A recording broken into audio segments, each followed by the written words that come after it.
Hi, I'm Heather. Welcome to class. Today we're going to work on variations of Eka Pada Viparita Dandasana, the one-legged inverted staff pose. We'll be using a chair. And before we begin, I invite you to subscribe to this YouTube channel, to engage with me by commenting below or liking the video, sharing the video. So those actions contribute to YouTube's algorithm sharing this content with other people who are searching for inspiration for their yoga practice. Before we begin, if you find this video helpful, be sure to like and subscribe. You will need a yoga chair for this. The yoga chairs have no backrest so that we can step through the chair backwards and lie back over the seat. We'll also be using the chair back for the upward leg, the Eka Pada variation. Let's use our blanket over the seat so that it provides some padding there on the front edge of the seat where the shoulder blades are going to be. And we'll also be using a brick for this variation. So let's step the left leg through, keep the right leg out. You're going to hook the right leg over the handle, keep hold of your brick, slide your hips through the chair and then bring your shoulder blades onto the front edge of the seat. Then arc yourself backwards so the head comes back. The lower tip of the shoulder blade still in contact there with the front of the seat. Then you may need to lift the head as you bring your brick into place. So you're going to put your brick behind the thigh, so the hamstrings, the thigh bone pressing into the brick as the leg is extended, pressing up through the ball of the foot. You can hold the handle as you take yourself back again. But let your upper back arch, then extend the left leg. Now, as I said, we're not looking for the wall. We're not even necessarily looking for the floor because we've got this right leg up so much, the hips in a deep flexion, it may prevent us from being able to lower that left heel to the floor. Explore now this right femur bone feeding into the pelvis and the left femur bone feeding into the pelvis. Can you press the head of the right thigh away from the chest as that left femur bone feeds into the pelvis? So if you search for the floor with your left heel, you might find that the outer right hip rides up into the waist and you're shortening the right side of the waist relative to the left. Again, see if you can feed that left femur bone back into the pelvis, cut the outer right hip away from the chest. Press the right thigh strongly into your brick. You can hold the handles of your chair, roll the shoulders back and arc the upper back.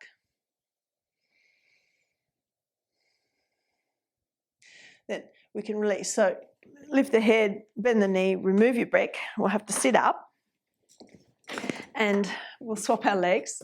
So we'll take left leg out, right leg through.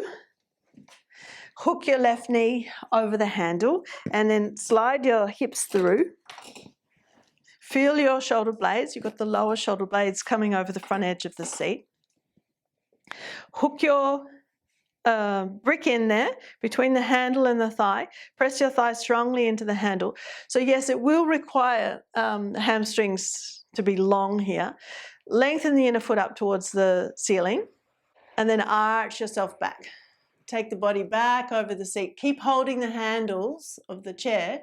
Roll the shoulders back so you feel that contributes to the chest lifting. Then straighten the right leg. But again, don't search for the floor because if you search for the floor and you try really hard to get that heel down, it's more likely going to cause the outer left hip to ride into the waist. Feed this right femur bone. Imagine I'm pushing my hands on your right heel. Feed the femur bone back into the pelvis as you cut the outer left hip away from the waist.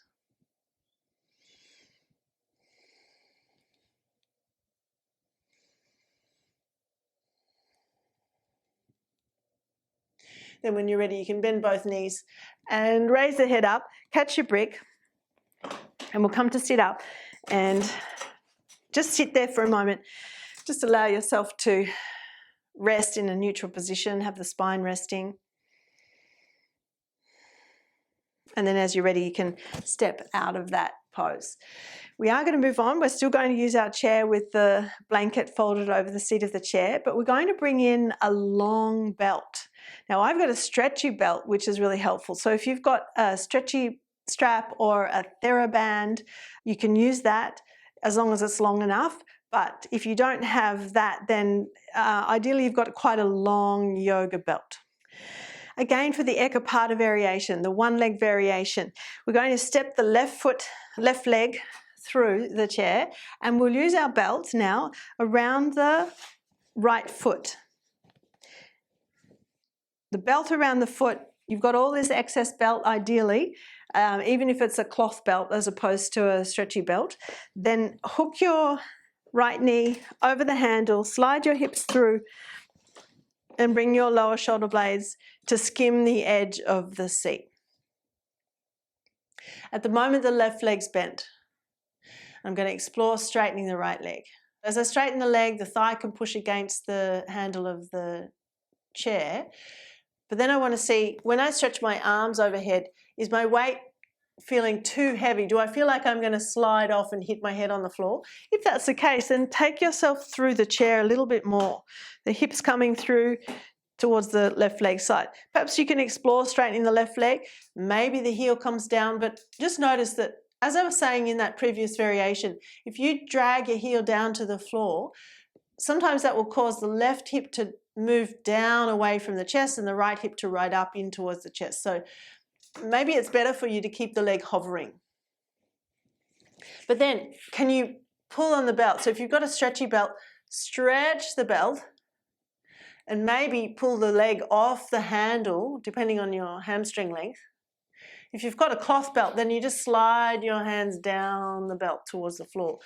We're wanting to challenge the opening of the shoulders, the opening of the chest, the elongation of those right hamstrings, but the strength of the legs as well.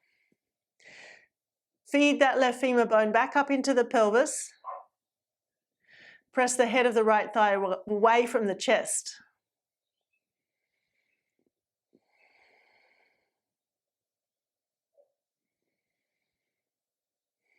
Establish your breath, steady breath. And then we can release. Slowly bring the hands back, bend the right knee, bend the left knee, come to sit up. And we'll remove the belt from that right foot. We'll swap our legs. So you're going to step your right leg through the chair. Put your belt on so you can take the left leg over the handle. Put your belt on over the foot. Tighten it. Take your hips through, shoulder blades coming over so they're skimming the edge of the chair. If you take your shoulder blades off the chair too much, then you try and take your arms overhead, it's likely you're going to feel like you're going to fall down onto the head. Do make sure you're feeling your shoulder blades on the front of the seat. With your right leg bent, just explore straightening the left leg. So you're hitting the back of the leg into the handle. And then you can explore straightening the right leg, but don't take that right hip down towards the foot. Feed the right femur bone back up into the pelvis as you press the head of the left thigh away from the chest. Then take your belt, stretch the arms overhead. So if you've got the stretchy belt or the TheraBand, pull on that. So you're challenging the strength of the shoulders as well as the opening of the shoulders. And then maybe you can take your thigh off the handle, bring the hip into more of a flexion. And yes, you can work on descending the right leg. The right thigh can press down, roll the inner right thigh down. But go on feeding that femur bone, right femur bone, into the pelvis. Then as you stay, steady your breath.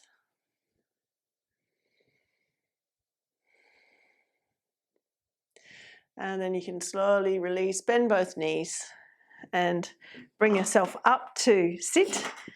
Feel free to remove your belt.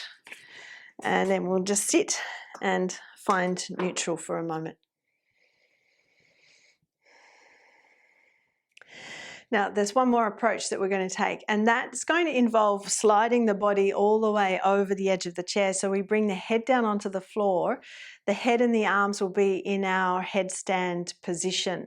So if you know that's challenging, you can't quite get the elbows down to the floor, maybe you need a folded blanket or some kind of height here in order to work the elbows down onto, or maybe even the head as well. So you need to put a pile of blankets here for the head and the forearms to come down onto. I've got a couple of bricks there for the feet so that the feet don't have to try and pull all the way to the floor. It's just going to be the one leg, because obviously we're doing Eka Pada. The other leg's going to be sticking up, pointing up towards the ceiling. Having that extra height, the bricks there, can help diminish some of the feeling of strong arch in the lower back that we may feel. Step your left leg through. Take your right leg over the handle. Get yourself ready to lie back. So you're arching yourself back, but as I said, this time we go further. We do slide the head all the way down. I'm still hooking my right leg over the handle. Left foot's on the brick. Once you've got your head down, then bring your arms into your headstand position, wrists pressing down. So this is where you might need to explore having some height under the elbows. Some people find the elbows are lifting up. It's very difficult to get them down. So fold up a blanket or two. Now from here, the left leg remains bent. I'm pressing that inner left foot into the brick. Right leg stretches up. Now initially you can use the handle as feedback. You're straightening the leg, pressing the thigh bone into the handle. But then we want to get the leg more into the vertical line. So use the strength of the hip flexors to bring that leg more into the vertical lift. Press up through the inner foot, the ball of the big toe, pressing up towards the ceiling. Roll the inner left thigh down, inner left knee down.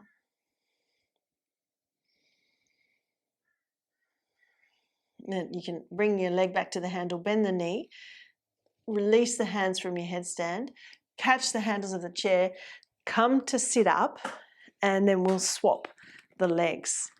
So just take your time. Right leg down. Then we'll take right leg through, left leg over the handle, and slide your hips through the chair, lie back, and then keep going. So crown of the head down. Forearms down, interlock the opposite index finger on top. Hands are in headstand position. Drive the forearms down, keep your wrists suctioning into the floor. Shoulder blades lift away from the neck. Then if you can, you flatten that right foot. You may even need to move the brick a little further out from the leg of the chair. Press the inner right foot down, straighten the left leg. Initially you feel you can work with the handle, and that might be all you can manage. Press your thigh against the handle so you're working with that leg straightening. But if you can, work with the strength of the hip flexors, get your leg up off the handle, bring your leg more into the vertical expression, and lengthen the inner foot up towards the ceiling. So you're pressing the ball of the big toe up towards the ceiling. Roll the inner right knee down so it stops that leg from flaring out too wide. Breathe smoothly. Then when you're ready, bend that left leg, release the hands from headstand position, catch your handles and lift yourself up all the way. And again, let's just sit, pause, find neutral.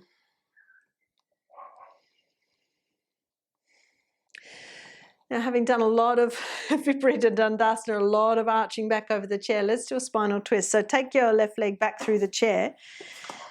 Establish yourself there, whether you want feet on bricks or just feet on the floor. It might depend on how high your chair is, how long your lower legs are. But you're sitting straight. Twist to the right. Just reach the right hand to the seat behind you. Turn and broaden the left side of the back. Then other side, twist to the left, reaching the left hand to the seat behind you. If that's difficult, sit further forward. Yeah? Take your body further through towards the knees. Broaden the right side of the back. Back to center. Then again, we go a bit further this time. We're going to see if we can wrap the arm. If I show you from this side, we're going to wrap the arm back and hold on to the handle of the chair there next to the hip. If you're sitting a long way back and you try to do that, you can't reach, then take yourself further forward. So it's easier for you to reach the handle. Let's go to the right side first. Take the right arm back behind you, hold the handle of the chair, turn more and more to the right.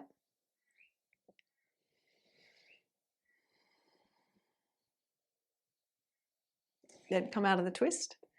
Other side. Take the left hand back, hold the handle of the chair next to your hip, turn to your left.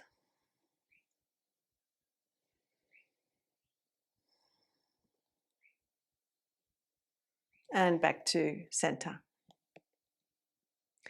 I would advise after doing that practice that you do some poses that may help to release and settle the lower back, such as kneeling and stretching forward, or simple cross legs stretching forward. And then also some variation of shoulder stand, or even if it's lying with the legs up the wall in Viparita Karani, or lying back in a supported bridge pose, just so that you soothe and settle the nervous system. When we do back bends, even if it's a supported back bend like that, it can be very stimulating. We squeeze the adrenal glands, we feel quite stimulated, sometimes we even get excited, and it's good to help the nervous system wind down. If you enjoy practicing with me, I invite you to check out my video library on my website, heatherkitchenyoga.com.au. There are over 450 full-length classes, and I add a new class to the library every week. You can start your membership with a 7-day free trial. That's it for today. Thanks for joining me. For more in-depth teaching, check out the video library on my website, heatherkitchenyoga.com.au. The link is in the description box below.